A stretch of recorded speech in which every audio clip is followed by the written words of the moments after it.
do index systems speed up your 4-axis programming? An index system is used to clock your workpiece, to align your z-axis to the machining features you want to target.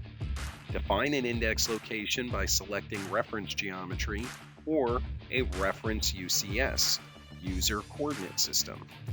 This reference location is used to calculate the rotation value needed to index the part properly. Once an index location is established, you can load multiple machining features or operations at that location. Index systems eliminate the need to define the rotation value for each and every operation. Once an index system is established, all the machining features loaded under it will post to the same calculated rotation value. Faster 4-axis programming is made possible by using index systems.